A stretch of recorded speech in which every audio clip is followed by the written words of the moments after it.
Welcome, everybody, to the Hank Cisco Show. I have tonight my guest, Mel Payne, from the Tuskegee Pilots Organization in Philadelphia area. But before we go on, I want to thank everybody who's been asking me about Hank. He's doing well.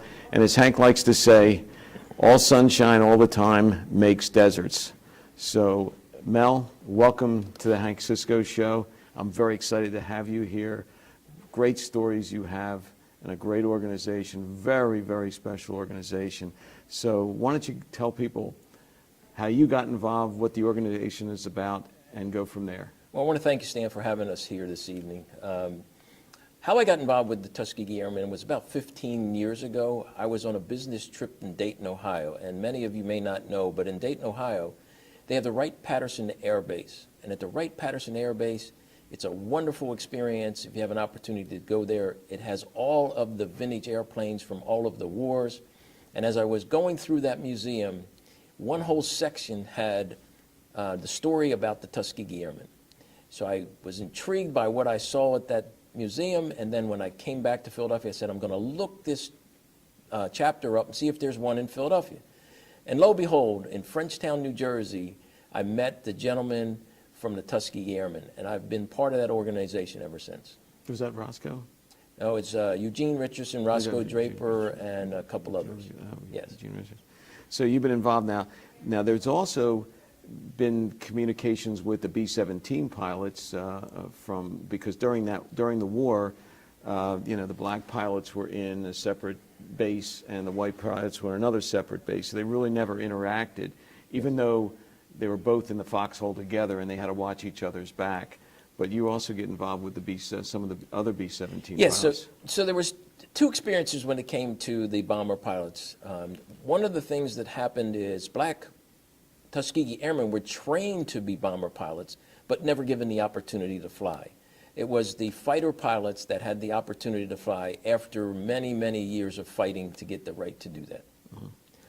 And I think, if I remember my history correctly, we were losing a lot of bombers, and there's 10 men on the crew. I forget the number. One day they lost to how many? 600. 600? 600 men from the bombers when they were in flight, because they shot down 60 planes in one time, and there's 10 members of each bomb crew. I just want people to come to the realization of what that is. You have a plane with 10 men on board, and that plane is 15,000 feet in the air, and yes. is attacked by either ground, flak, or by other fighter pilots, Luftwaffe yes. pilots, and these guys died. Yes. And just to think of the impact that has on anybody.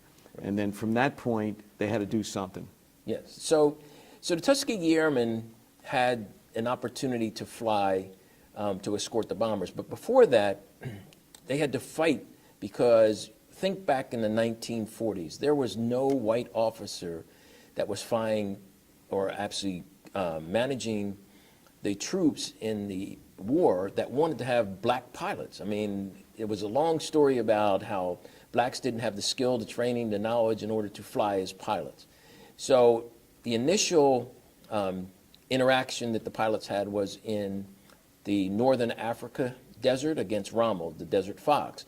So they took out the tanks. And then when they had that experience of 60 bombers going down in one day, the United States Army Air Corps said we had to try something different. So they said, well, we'll try some of these gentlemen who were the fighter pilots for Tuskegee Airmen, and we'll give them the opportunity to escort the bomber pilots and see what happens there. And that's how they originally got the name of the Red Tail Angels. Red Tails because each fighter crew had a distinctive marking on the back of their planes so that you would know who it was, squadrons that were supporting you. And because the red paint was the only thing available, that's what they used on the back of their planes is the red paint, and therefore known as the Red Tail Angel. By the way, the pictures of those Mustangs with the red tail is pretty impressive, just to look at that. So I think the color was great. Yeah. There was no problem. I thought it really added to it. You know, the interesting thing, we talked about the difficulty in doing it, but yet in your chapter, it's a pretty diverse group of people. Having met a lot of the men, first off, they're all extremely accomplished people. Yes. So they're very special people to begin with. But there's a lot of diversity in your group. Yes, so many people may not know that when we talk about Tuskegee Airmen, most people see information about the pilots. But like back then, just like today, it takes 12 people in order to support one pilot. So Tuskegee Airmen, as you realize, were down in Alabama in the 1940s, was a self-contained unit in Moton Field where they had to have cooks, nurses, doctors, dentists. They had to have support, mechanics, and all of that. So we're blessed in Philadelphia because we have members that are still living that are in the various disciplines. We have a fighter pilot. We have the instructor for the pilots that actually trained them. His name is Roscoe That's Draper. Roscoe Draper. He's going to be 100 years old. 100 years old. Yeah, Yes. we'll talk about that a little bit later. Yeah. That's pretty. He's a pretty amazing guy. Yes. And then we have a nurse, dentist, we have mechanics. So we have a diverse set of groups of people that are in our chapter. You have to keep in mind that they're all in their mid to late 90s and still going strong. Yeah, they're very interesting people, very dynamic people. But you know, when we talk about, let's talk about Dr. Eugene Richardson, who I'd heard his story, and I'd like you to talk about how he was, I think, 5 years old. Yes. Relate that to people. I So- think it's a great story. So Dr. Eugene Richardson wanted to become a pilot because when he was 5 years old, he happened to see airplanes doing acrobatics. Now, And this is like 1920, 19... well, he's in the late 1930s, early 1940s. So he's 5 years old. Now, today we take it for granted that there's planes flying around all over the air, but back then it was very limited number of planes flying through the air. So he's out one day as a child. He tells his story, and he looks up and he sees these planes doing acrobatic tricks and things. So he's following these planes where he grew up in Ohio, and he sees the planes land in a field. So he goes over to the planes in the field, and lo and behold, people jump out of them. And he said, wow, there were people flying those airplanes. I want to be a pilot like that. So at 5 years old, he knew that he wanted to be a pilot. It's, I can relate to that because when I grew up, I wanted to be just like my father. So he got the image, and that's what he wanted to do. Yes. And his dream was that. But in order to overcome some of the issues that existed in our country at that time, and I must say, I'm proud to be an American, but as a nation, like any other nation, we have our warts. The Yes. great thing about Americans is that we overcome those warts, and we overcome those disparaging things that have happened, and we try to make a better society out of it. And it takes a little while to bring some people along, but I've seen so much just in my lifetime. And I know Yes. you know, we're fairly close to the Yes. same age, you know, but although I think I'm a couple of years older than you. But anyhow, but we've seen so much. But just think about how they did it. The family unit must have been very special at that time for these people. Tell me a little bit about that, because you got to meet. So there's a number of sub-stories that always come out when you talk about the Tuskegee Airmen. One of them is the family unit. Back then, when you were told to do something by your parents, you did it. A little different today, but you mind what your parents said to do. And these are individuals that decided that they were going to go and support our country in war. But the backstory on that is they weren't allowed to initially even become pilots. You could come in, you could be in the war, but you had to be at a grunt soldier. So they had to sue the government and the Army Air Corps in order to get the right to be pilots. That story is lengthy in that Eleanor Roosevelt played a role, That's right. Harry Truman played a role in making sure that these individuals who were flying, who had the opportunity to fly, but not to participate in the war. So as they were given the opportunity to fly and to be trained to fly, it was actually an experiment that the government put together in order to prove that they couldn't do it. The interesting thing is, I remember talking to one of the gentlemen, I forget who it was, and he impressed upon me that his parents always wanted him to be great, to be greater than what he thought he could be, to Yes. be something greater than what he could think he would be. And I think if you set your goals high and you set your dreams high, Yes. you can create that. And every one of these men and women who were involved too were able to do that. It's another interesting story, and I forget the gentleman's name, but I was able to meet her, his great-granddaughter, his great-granddaughter, I think, wasn't his great-granddaughter? The great niece? Great niece, Yes. excuse me, his great niece. And he was the first, she was the niece of the first African American who was licensed as a pilot. Yes. His name was Emery Malek. That's right, I couldn't remember Emery that. Malek was the first licensed pilot back in 1905. So you get a licensed pilot back in 1905. In 1940s, when you go to war, people say, well, you can't help us. But people have already learned how to fly. But his story is that he tried to join the American Air Force, which was fledgling at the time. Well, that's a different gentleman. Oh, that was a different Yes, one? Oh, yes. okay. That's Bullard. Bullard grew up in Georgia, and at the age of 10, he ran away from home because he wanted to be able to fly. And his father told him that in France, they didn't have the discrimination as much as we had in the United States, and that if he got to France, he might be able to get the opportunity to train to be a pilot. So at 10 years old, and think about 10 years old, he runs away from home, and he realized that France was in the east. And the only way that he could get to know what the east was, because 5 years old, you don't know about geography as much as you would like, he would follow the sun. He knew the sun came up in the east, so he followed the sun. And he went and he ended up in Norfolk, Virginia. In Norfolk, Virginia, he stowed away on a German ship, and he ended up, I think it was in Ireland.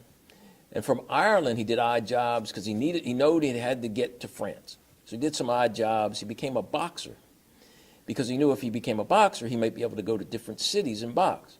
So he becomes a boxer, and he asked his trainer and manager to get him a bout in France. So he goes to France on a bout, and then he tries to become a pilot. And people said to him, well, you really don't have training for pilots, but they have gunners, so you can become a gunner. So he became a gunner. On a plane. On a plane. Because So they used to have the pilot and the gunner would In the stand back, in the back. yes. And sometimes, initially, as I remember, it was always dangerous there because you're basically with wood and paper Yes. putting these planes together. And as I recall some of the stories, these guys actually just stood in the back, and Right. if the plane moved or something, they had to hold on or else they'd fall out. They had to hold on. They Yes. didn't have any at the No, time. no, it no was- seatbelts and things like we Wow. talk about today. So he became a gunner.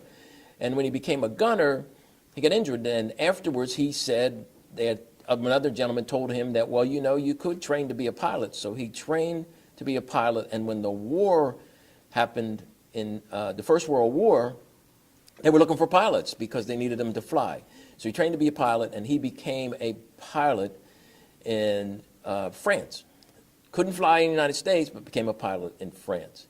And after the First World War, all of the pilots that had trained, he was one of many pilots from the United States that going over there, they came back to the United States. And the group that came back to the United States to become pilots, all of them were issued or offered into the war to fly, except for one. And we know who that one was. Right. Bullard could not fly for the United States. It's a heartbreaking story, but it's also a story of perseverance and making it happen Yes. despite the odds. And we should never lose sight of that in any group, anything that we do. I think that to me is the story of the Tuskegees, that anybody is capable of fulfilling their dreams if they put the initiative and time and effort into it and learn about it and just overcome it and don't make any excuses. Yeah. They didn't make. It's one thing I found. None of these guys made any excuses at No. all. They were going to do this no matter what. Yes, and they still don't make any excuses. Yes, I noticed that. I've noticed that. Many I've noticed- people don't realize that in order to become pilots with Tuskegee, they had to test in. So everyone didn't make it in. It was those that tested in. And they followed the leadership of Benjamin O. Davis, who in 1934 went to West Point because he wanted to be able to become a pilot. And he figured, well, the way I could get to be a pilot, I go to West Point, they can't turn me down. So Benjamin O. Davis goes to West Point, he graduated in about 1936 after being ostracized in West Point for 4 years. He had to eat by himself, study by himself. Not too many people even had friendly gestures to him. And when he graduated from his class in 1936, he was number 35 out of, I believe, 270. And can you imagine just being on your own studying and coming out at the top 13% of the class? That is a determination that is just absolutely immense, that no matter what, he was going to prove. Yes. But I think he's proven to him, he wanted to prove to himself as well as to everybody around him that it doesn't make a heck of a lot of difference. And proved to his father. His father was a general in the Buffalo Soldiers, so Oh he had my God, geez. he had Oh, some really? of I the didn't know that he part had of the some of the story. military He had that discipline background. within him.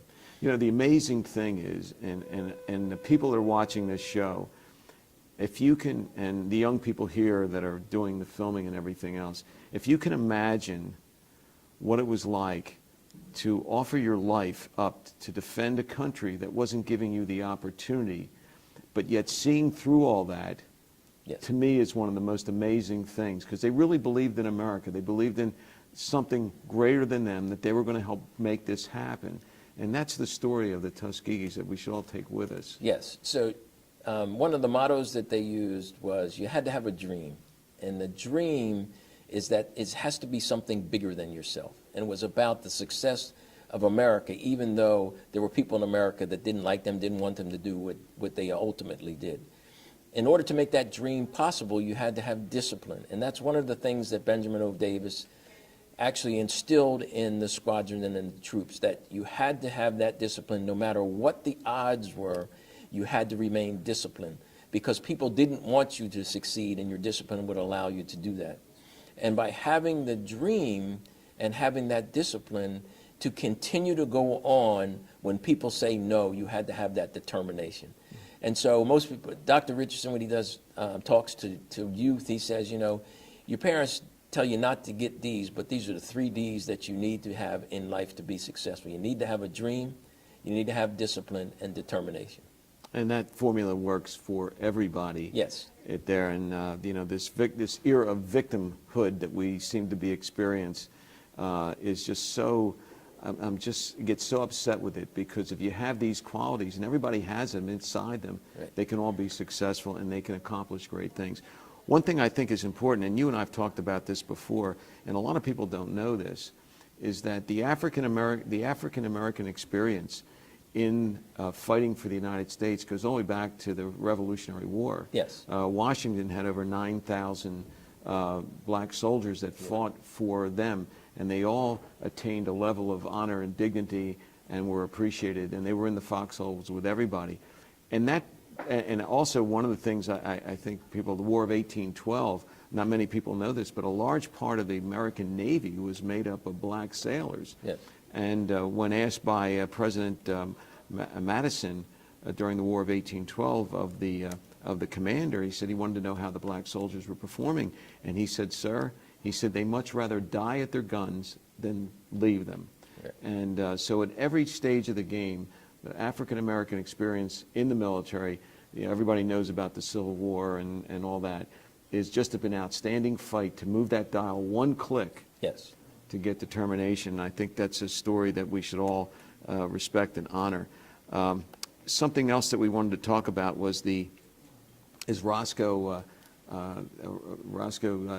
Draper. Yes. And he is going to be 100 years old come January. It's May 14th. May 14th. And I don't know if you guys can get a shot of this, but tell us about the big day. So the Greater Philadelphia Chapter Tuskegee Airmen, we do a number of things. We perpetuate the legacy of these great men and women. We also provide scholarships for youth to help them move forward in aviation, aeronautics, and STEM careers. And we also support youth in programs for STEM and robotics. So Roscoe Draper, just to think back as a youth, he was 23 years old. And at 23 years old, he became a Civil Air Patrol instructor, not just a pilot, but an instructor. And he instructed and led these men in their initial flight training at Tuskegee on how to become pilots. This gentleman has continued to go on and pursue aviation and instructor roles. And at 60 years old, he said, well, I couldn't fly after the war, and he actually went to the post office to work because they wouldn't let him fly commercially. But he said, I think I like helicopters. So at 60 years old, he becomes a helicopter, not only a helicopter pilot, but a helicopter instructor. And this gentleman has continued to mentor and help individuals who are seeking to become pilots until his days now at 99 and soon to be 100 years young. I tell you, he is one of the most interesting people to sit and talk to. I've had the honor to do that with him. And, you know, there's not, in any of these men, the one thing I found, there is not 1 ounce of anger in their souls or in their heart on anything. They are proud of who they are, and they don't care about anything, so they stand on their own 2 feet. And that's really important to me. There's no animosity there. There may have been disappointment, but every man that I spoke to is very proud of what they've accomplished based on the 3 Ds that we talked about. Yes, and their accomplishments didn't stop with the military. Many of them went on to be successful lawyers, businessmen. Dr. Richardson became a principal of a school. Like I said, Roscoe Draper went into the Postal Service, but then continued to become an instructor to help people. So they're always looking to continue to help improve the success of young people and the economics of our country. So that even though they went through some horrific experiences, they always look at the positive side and not the negative. One thing I also want to bring out that the Tuskegee pilots have not only the organization is diverse group, because we have all nationalities, all races Yes. involved in being part of this story, because it's really part of the story of almost every nationality that came to this country, that immigrated to this country. There was some form of animosity toward the different group, from the Irish to the Yeah. Italian to the Polish to the Jews to everybody else. So it is a diverse group of people that support it. And one of the things, and people out there listening to the show, one of the things that, one of our big dreams as a Tuskegee is to be able to condense all this information, all these things that have happened with the Tuskegees, to keep that legacy alive. And Yes. we'd love to be able to maybe create a small corner in the Valley Forge Park, because that's where the first African Americans really stood their ground and fought for America there. And it would be great to have that symbolism there. And I'm hoping maybe you can talk a little bit about that too, about having this place. So, yes, one of the ideas that we have is to continue the legacy, and in order to do that, we're looking at a number of ways of doing it. We have artwork, and we're writing a book about the people in Philadelphia to give their history, both as children, what they did in the war and after the war. And to keep that legacy going and having others be able to share in that experience, we are looking at working on a monument and hopefully some type of a museum piece that would be in Valley Forge. That's down the road. We look for support from others in order to make that happen. And one of the ways of doing that is to support us at our scholarship event that happens on Sunday, May 5th. May the 5th. At 3 o'clock to 7 o'clock, where we will honor and introduce our scholarship winners, honor Roscoe Draper, and have you meet some of the other Tuskegee Airmen and women that are still alive and walking around. I'm blessed because I get to walk around and talk to living history on a daily basis. Yes. So anybody who wants to reach out and touch history, physically touch history, please, what's the email address that you can... So the website is www. T as in Thomas, A Apple, I-N, P as in Paul, H Harry, I-N-L-A. That's TAI-Phila.org. Now, that will be on the website. You'll see that on the screen below here. It'll definitely come up so people can take a copy of that. Is there a phone number that anybody can reach that doesn't have a computer? If they don't have a computer, they can call me. I'm the president of the Greater Philadelphia Chapter, Tuskegee Airmen, and they can call me on my number. My number is 610-306-2094. There's so many other things, but there's something else that's really exciting. Yes. We have this artist that's a very special artist, is doing has done this painting. It's unbelievable. Talk about that a little bit. I'm very excited about this. So we have two artists that have done paintings for us that are pretty unique. One is internationally known artist Cal Massey, and he's done a painting of a pilot. It's one that was commissioned by our chapter. It's a painting with a pilot that you have to just see. It will be on display at the scholarship banquet event. The original will be there, but there'll also be some a limited number of graphics, which will be raffled off or they'll be doing them on an auction basis. And these paintings have signatures on them, so they're signature paintings that you can get. We also have a pilot. Signatures of Tuskegee Airmen. And Yes. Tuskegee Airmen. Yes, Tuskegee Airmen. That actual painting has 6 signatures. We have another painting that was done by another artist that we work with. His name is George Conyers. This is a painting of Tuskegee Airmen fight scenes. And along with this painting are some unique unbelievable autographs. It's autographs of Dr. Eugene Richardson, it's a fighter pilot, it's Nathan Thomas, who was administration, Bert Levy, bomber pilot, Mary Gross, who we talked about, which is the great niece of the first African licensed pilot, Mr. Roscoe Draper, the flight instructor, and two of the bomber pilots, the white Caucasian bomber pilots that flew in World War II. Mr. Tom Fitzpatrick, who was a bomber pilot, crew member, and Mr. William, I forget his last name, Gilmore, I think. Yes, yeah, I think he was actually a pilot. So that's a unique piece which we will also display, and we will have limited copies that people can get. I remember the doctor's story. They were flying their B-17, yes. And they flew out of Italy to go and do the bombing run on Germany. And I mean, people have to realize, put themselves back in time to understand what was going on. And this was not an easy task. And I remember him telling me that his engines went out. Yeah. And he looked up and he could see the Luftwaffe ready to attack, because they would look for the planes that were weakened and everything else. And he said, okay, I'm not making it home. And then he looked out his left, and there was a red tail on his left. Yes. And then he looked out on the right, and there was a red tail on his right. Yeah. And he knew he was going home, because the red tails had, I think, a perfect record in escorting B-17 bombers home. Yeah, so there's some things that people talk about when you talk about the perfect record. We have to put that in context. So they flew 200 missions. They flew a lot more, but a period of 200 missions, they had never lost a bomber pilot.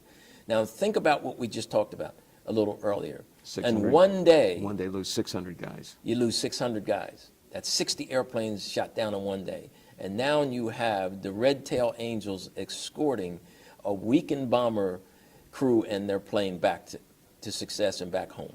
I remember in the movie, there was a movie, as you recall. Yes. And in the movie, there was a group of Southern guys from the Deep South, Yes.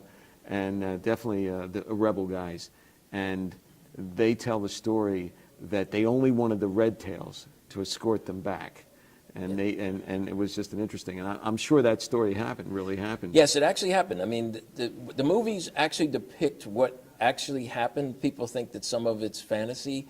Most of those stories are truly taken from the logs of what happened with the Tuskegee Airmen escorting the bomber pilots. Well, I'll tell you what, this has been a very informative get-together. I hope people take away a sense of what this is all about. Don't forget to join us on May 5th. Make that call. Join us. Touch history. Be part of something very, very special. We're very great to have this great organization in the Philadelphia area, and we want to do everything we can to keep this alive, because it's going to make us a better country, and it's going to help people get together. So thank you very much. Hank, get better. Get back. We love you. And don't forget, if you're going to walk on water, look for the rocks. All Talk right. to you later. Thank you very much. My pleasure. Pleasure.